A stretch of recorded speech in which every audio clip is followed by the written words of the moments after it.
What's up, everybody? Vladi here. Welcome to the next episode of the Sellerboard Show. My today's guest is Tamara Tee. Tamara is a six-figure seller from Canada, and she started in 2017, so 2 years ago. She's selling a couple of products, and she also has her YouTube channel where she teaches other people how to sell and how to start. So this is going to be an interview about uh, picking the product for beginners. So if you have never sourced or rather picked any product before, then this is going to be interesting for you. She also mentions how to fail, or rather, what she did wrong with her very first product, which failed pretty badly on Amazon, and how she then managed to find another one, which she could source for very little money, basically about just 93 cents per item. So she was able to start with a low amount of cash. So before we start, check out our software sellerboard.com. Our mission is to be the world's most accurate profit analytics tool for Amazon sellers, starting from $19 a month. But we also have a couple of other goodies in the package, like an email campaign tool or an inventory manager or a money back tool, which finds lost and damaged inventory, which you weren't reimbursed for. So make sure you check out our free trial. The link is in the description. And now let's start the show.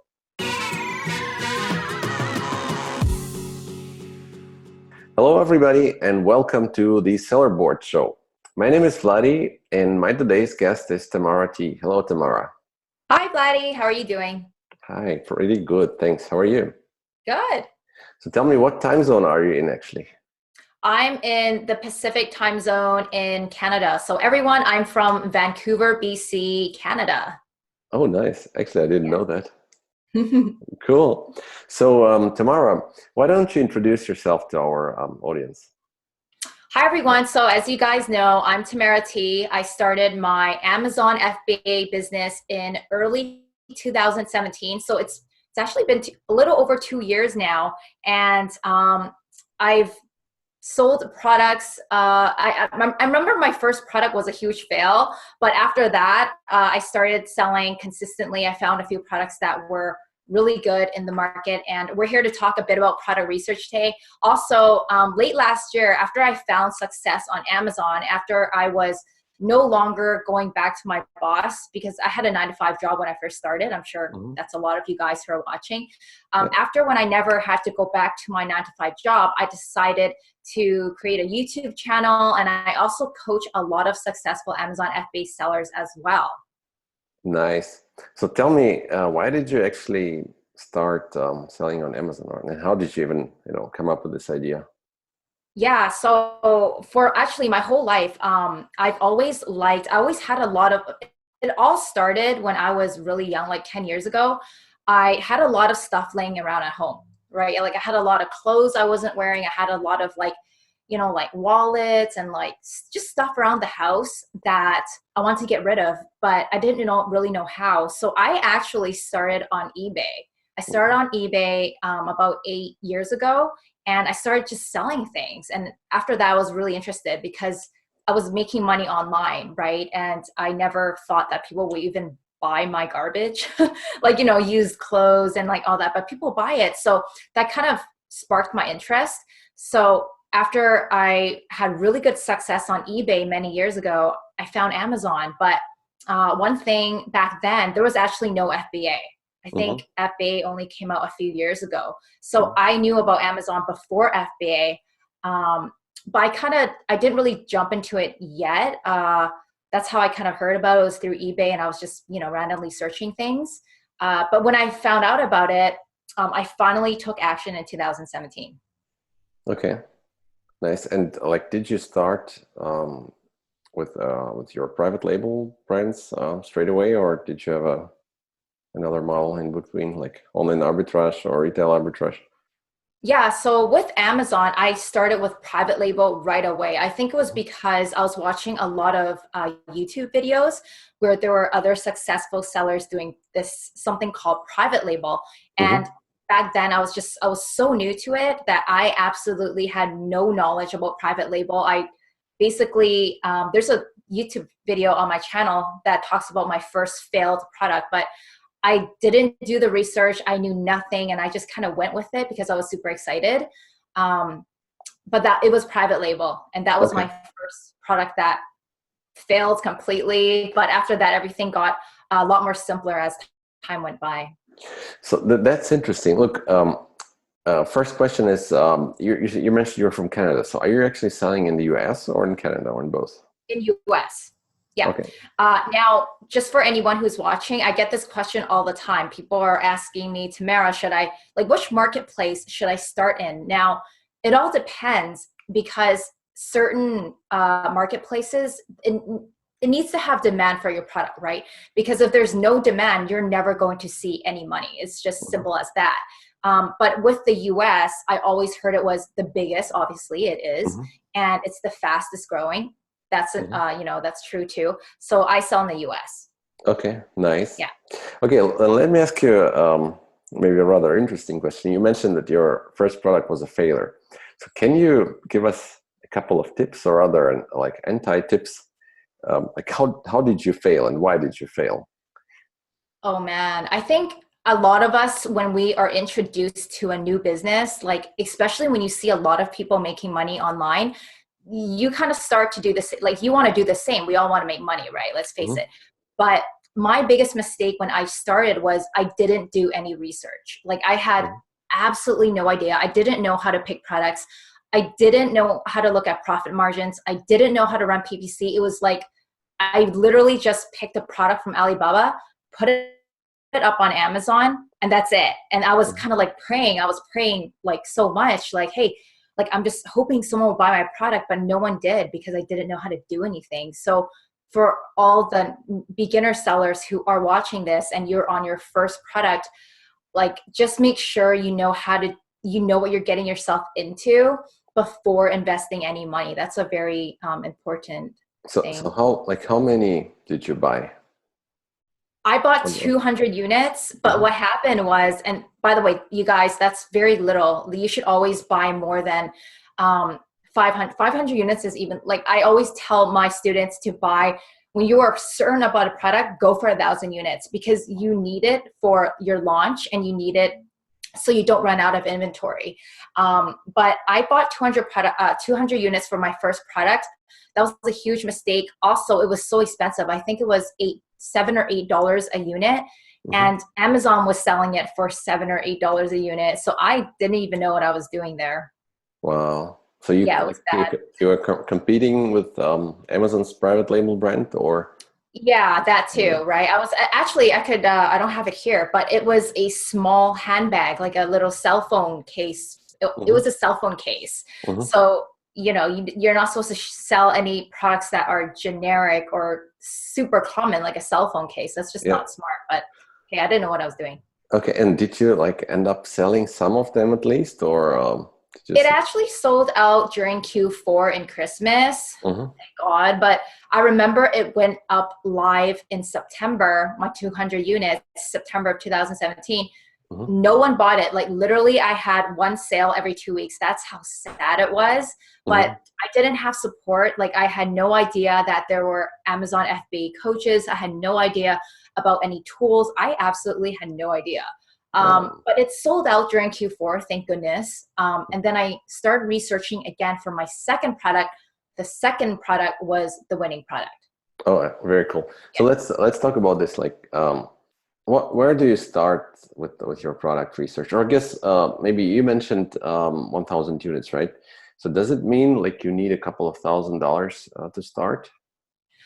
You do need a few $1,000s. So what I always teach people, and for any people who are just starting, a lot of us don't have a lot of money to start, right? Like a lot of people, one of the most common questions people ask is, Tamara, I just don't have that much money. Is it still possible to sell? And my answer is always yes. Because there are lots of products actually that you can source for super cheap. So my second product, that was my winning product, it was only 93 cents. Wow. So yeah, and I bought 1,000 units and that was just $900. So, I really did the research. I made sure that, okay, I can't lose any more money because the first the cell phone case, I lost $5,000. Like, Wow. it was just, Okay. yeah, it sucked. Like, That it hurts. stung really hard. Mhm. But so, you have to do the research. You have to know how to do the product research, how to pick your products, how to look at numbers, and most importantly, how to launch your product. Okay, so tell us your like product picking strategy. What like I'm a new seller. Suppose I have a couple of thousand of dollars and I'd like to start. So what do I do first? So the very first thing you need to get yourself are tools. So there's a lot of tools. If you guys ever, there's a lot of them out there. I won't mention this here, but there's a lot of tools that can help you look at data. So the Mhm. very most important thing is knowing, one thing is you should never, this is going to sound weird, you should never sell a product that you're super passionate about. And I know that sounds bad, but Mhm. that's because it's probably not going to make you money, just Mhm. because it's usually you're competing with very big brands. So if you have the right tools and you know your math, like which products will make you money, how to look at competition, how to, just look at a marketplace that's not overly saturated through keyword research. It's not just product research, it's keyword research too. Mhm. You have to know your keyword research, then you would have a good product. And there's So a certain criteria that you have to follow, by the way.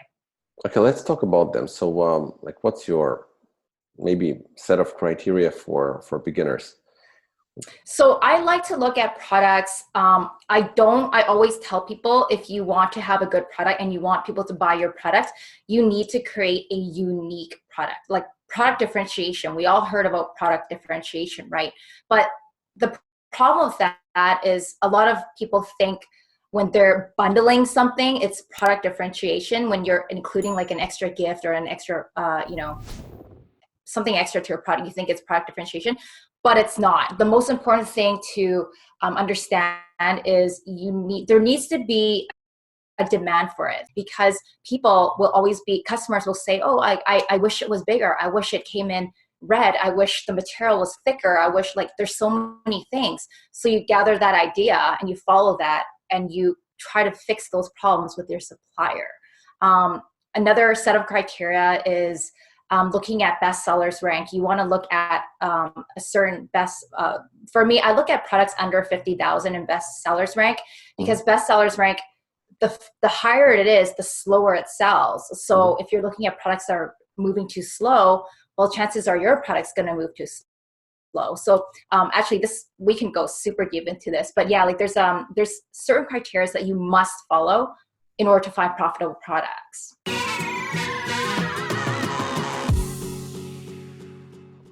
Okay, so tell me, like, would you rather go into a competitive market like phone cases, or something which is flying underneath the radar, so to say? So my second product, which was my winning product, it was kind of saturated as well. It was Mhm. kind of like, and when I say saturated, the term saturated, it means there's already like five top sellers with thousands of reviews that are like dominating the marketplace. Mhm. My second winning product was sort of like that, but I was able to sell it because I did my launch properly. So whenever you have a product, it's not just about the product. You have to know how to market it. You have to know how to advertise using PPC. You have to make your product, stand out. So in my case, my second product, which was the winning product, I was the only seller that had that product, like out of Okay. the whole market. So, and eventually there were a few copycats, but they didn't last. Mhm. They were not ranked. They didn't know how to launch it.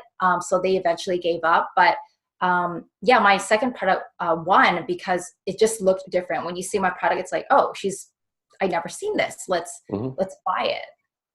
Okay, so this BSR, what kind of sales velocity does it map to? Is it like 10 per day or 15 per day? What's your favorite So range? that depends. Like, usually from experience, I tell people to not look at products over 50,000 BSR, because that would kind of mean you're selling like five, 6 or 7 units a day. And that, to me, that's not good enough, right? Of Mhm. course, some sales is better than no sales, but I always tell people, why would you source a product that's moving so slow when you're spending the same amount of time to source a product that can, Yeah. sell you much more? So I always say the 50,000 BSR, anything over 50,000 in bestsellers rank. Obviously, there's a lot more research that goes into it, but you should probably stay away from. Mm-hmm. Okay, and like, is there a lower bound as well? Like, or you would say, okay, anything below, I don't know, maybe 5,000? Yeah, well, I think everything closer to 0 is nice, but anything around 1,000 is, spectacular. You're probably selling like 100 units a day, right? This is just through experience, but try to stay between like the thousands to 50,000. Try to stay between there. And there's tons of products that do sell around there, right? But again, if for example, if I'm selling a garlic press and most of the garlic press are only over 50,000 in BSR, that's probably not a good product. Just nobody wants it. So. Okay, yeah. So what should we look at, like review-wise? You mentioned you were in a niche where there were a couple of guys with a lot of reviews.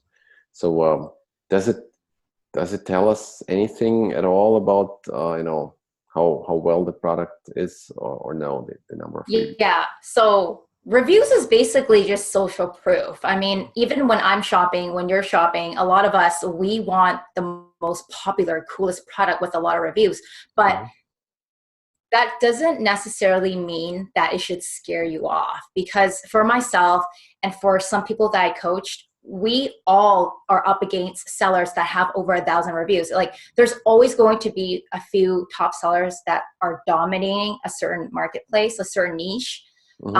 But that gives you an opportunity to really stand out with your product. So if you are selling in a very competitive, saturated marketplace, which I don't suggest you to do if it's your first product, you have to make sure that your product stands out. And I don't really mean by like obviously it has to be through quality, but in e-commerce, no one can touch your product. It's all online. So you have to make sure that your listing and your images look super amazing. Even if the product is just average, you have to make sure your product listing and your images look amazing. Are there any specific categories you would suggest to avoid, or maybe others you would suggest to go into?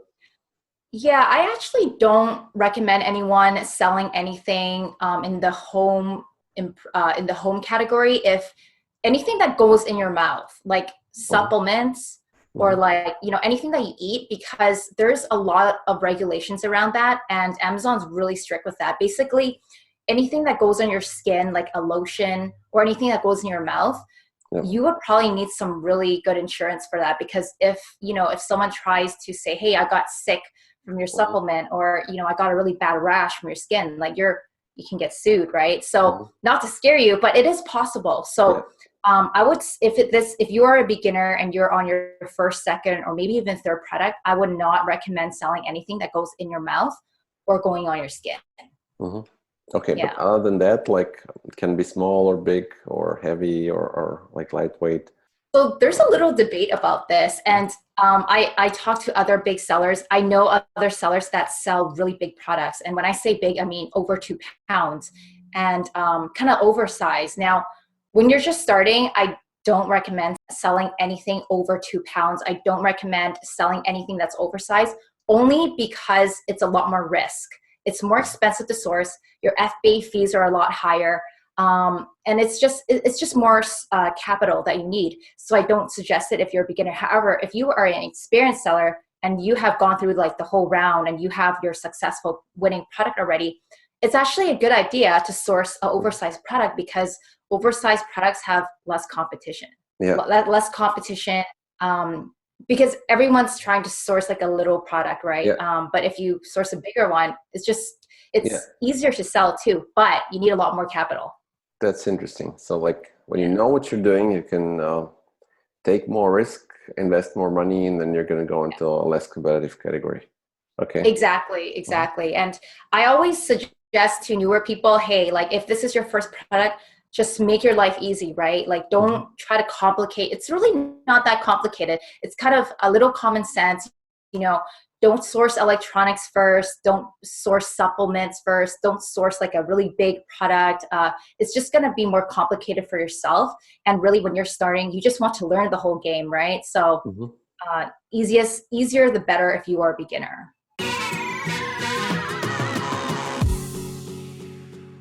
Cool. So I liked your idea about sourcing like a 90, I think you said 93 cent 93 product. cents. Yeah. That's awesome. That's perfect for beginners. Like maybe I don't know. Probably I would have. I guess I would have tried that. I actually was a seller in the past, and I did have a couple of products in that range. But yeah, for me it didn't work. But it wasn't because of the product. I guess it was all the rest. So you need to get the whole process right. Yeah. So let's talk a bit about launching. Like you said you started 2017, and I know a lot of guys who are saying, okay, before 2016 everything was much easier because it was easy to get reviews because you could like give away products for reviews. And actually the last time I was launching a product myself, that was still possible. So that was exactly my launch method. I would just give away like, I don't know, 200 pieces, then you get 100 reviews and you're 5 stars and bestseller already, just after this giveaway. What are you doing? Like, how are you launching? So the giveaway, like the launch strategy, what I find since I started has changed so much. I mean, one thing about Amazon is you have to stay up to date with the changes and everything that's happening. A lot of us bigger sellers, we're always up to date with it because better strategies and better ways to launch, they keep popping up, right? You see all these successful sellers and you're wondering, how are they selling? How are they making money? Well, one of the reasons is because they're so up to date with the newest, like better strategies. So if this was 2017, I would say giveaway service, like pay a launch service, a few $100s, give away your units, get onto page one. That was the easiest in 2017. If we fast forward to 2018 and 2019, what I started doing was I still do some giveaways, but it's not as effective as going organic. So if you launch your product with PPC, which is within Amazon's terms of service, organic traffic, they love PPC. I find it more effective long term because you're playing on Amazon's field and you're giving them money for advertising. So they obviously love that. Another way to launch your product that I've been doing is driving external traffic. So that's Facebook ads, using chatbots, ManyChat. And you don't have to mark it off at that much. You don't have to mark it off at 90% off. I think like 60%, 50% is more than okay on Facebook ads. So there's just better strategies today compared to 2 years ago. And one very important thing I want to tell people is never to rely on just the launch service. Like you still have to run advertising. You still have to consistently keep up with the sales velocity if you want to stick to page one. Wow. Look, let's talk about PPC for a little. So basically, like, suppose you source the product, you put it, put your listing up, you have your product on Amazon, but it has 0 reviews. Like, is that where you already start the advertising, or would you recommend, to find somebody who can give you at least 1 or 2 reviews? Yeah, I completely forgot that you mentioned reviews. So with reviews, it's actually not as complicated as everyone makes it. It's funny. So when you first say my inventory got into the warehouse today, the very first thing you should do is turn on automatic PPC, because automatic PPC, we're just gathering information, right? We're just gathering organic search terms that real customers are typing into the Amazon search bar to look for your product. You need that information for a few weeks in order to launch your product very aggressively using PPC. So you don't need reviews when you're running automatic PPC. But if you are now ready to launch, you have all your keywords ready, you know which keywords you want to target to get onto page one, you need a few reviews. It's not hard to get your first 5 to 10 reviews. It's usually you ask family, friends, early reviewer program by Amazon. It's, it's really not that hard. But when you have your first few reviews, I always say at least 5 reviews, you can then launch your product. It's not smart to launch with 0 reviews. Like at least have some, right? Okay. But yeah, I mean, after that, you would just run really aggressive PPC if you like, or you can drive external traffic with Facebook ads. You can do a giveaway, but if you do a giveaway, you still need to run PPC. So when you're saying giveaway, do you mean like an external giveaway service or? Yeah. Okay. Yeah. Yeah. 'Cause I think there are some and giveaways within the Amazon platform as well, right? yeah, so if you guys are, so just to make it very clear, when you're using Amazon's giveaway service, they don't rank for keywords. It's basically they just mark your product off at a certain discount, and people will, if they see it, they'll buy it. But the most important thing when you're doing your launch is you need to be hitting your targeted keywords. You have to know which keywords you want to be on page 1 for. I never recommend Amazon's giveaway platform ever. Okay. Okay, so let's talk about external traffic. You mentioned Facebook and ManyChat. So, like, what kind of Facebook ads are you doing? Is it like, I think there is a thing called Facebook offer ads, right? Is that a good idea? Oh, so with the Facebook ads, how I do it and how I teach others, it's more for experienced sellers. Now, the reason being is if this is your first product or your second product, what you have to do with Facebook ads is make sure that you have customers from Amazon first. You have a few hundred, like usually 200, if 200 customers bought your product, you can download the customer information from Seller Central, upload the customer information onto Facebook, build that targeted audience, and then promote to them. Because what that does is Facebook is matching the profiles with your Amazon customers. So when they see your product, they already know you. They're just gonna buy it, and that's worked 100% of the time. A very powerful thing with external traffic on Facebook ads is lookalike audiences. So you downloaded your 200 customers from Seller Central, you uploaded that audience to Facebook, you can do a lookalike audience from that audience, and it just keeps going and going. And you can grow your email list, you can grow your chatbot subscription. Like it just gets better from there. Cool. So is there, like, you mentioned ManyChat, are there any other tools you need to use for this, or is it just Facebook and ManyChat? Not really. I mean, no, I mean, for the Facebook ad itself, it's really straightforward. For newer people, it may be a little challenging to kind of get everything in place, and it's very step by step, right? If you miss a step, it may not target properly. So, but you don't really, it's not that complicated, but it's, you're just trying to, give an offer. A long story short, you're just giving an offer to whoever sees your ad on Facebook, saying, hey, we have our garlic press today for 50% off. Message us right away and we'll give you the coupon, and that's it. Okay, and then like something like ManyChat sends them the coupon code, right? Is it like a one-time coupon code, or is it applicable for everybody? Is it the same code for everybody? So there's 2 different ways to do this. I've done both. So one way, it depends on how steep your discount is, because if your discount is about 50% off, you can just create a code in Seller Central and use that same code, right? It'll be like garlic press today for 50% off. And people can keep using that same code. But if it's a very steep discount, like 75, 80%, you might want to create the unique codes, because if people start sharing the same code, you could get your inventory wiped out right away. So there's 2 different ways of doing it. The safer way to go, the safer way is unique codes, but much more harder to set up. Or you can just create a general code, so easy to set up, but the risk is a little higher. Okay, got it. So then one more question, like, what's your experience, the amount of discount that you give? It has some implications, at least on the review, right? So if they leave a review at a high discount code, then maybe it will get like an unverified tag, or rather it will not get a verified tag, or maybe it won't even be published.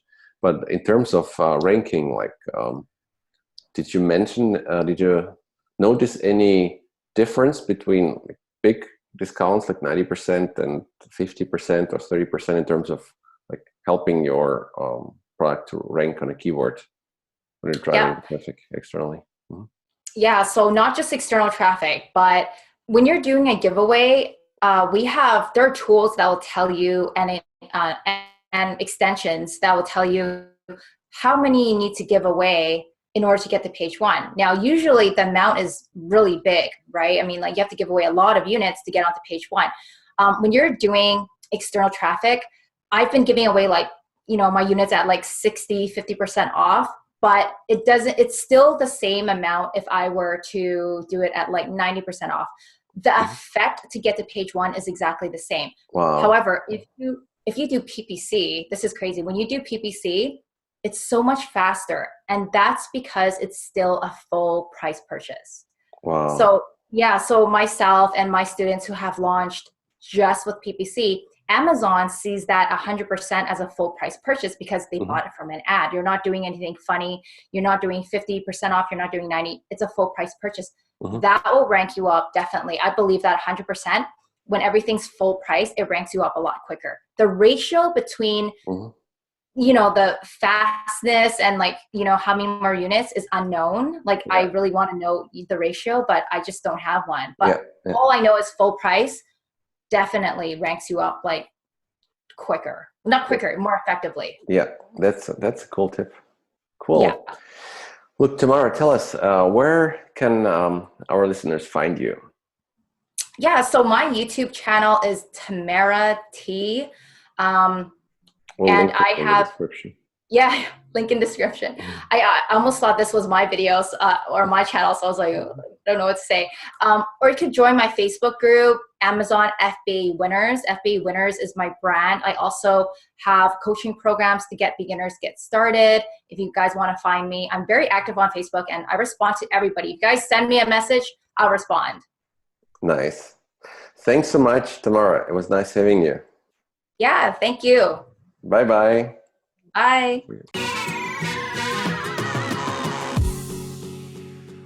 Thanks so much for watching, guys. Please don't forget to subscribe to our channel and press the thumbs up button if you like this video. I would also like to know what you think, so write a comment, or if you have a specific guest in mind who I should invite, or if you'd like to be a guest on our show yourself, then feel free to contact us or to comment this video. See you soon and have a great day. Bye-bye.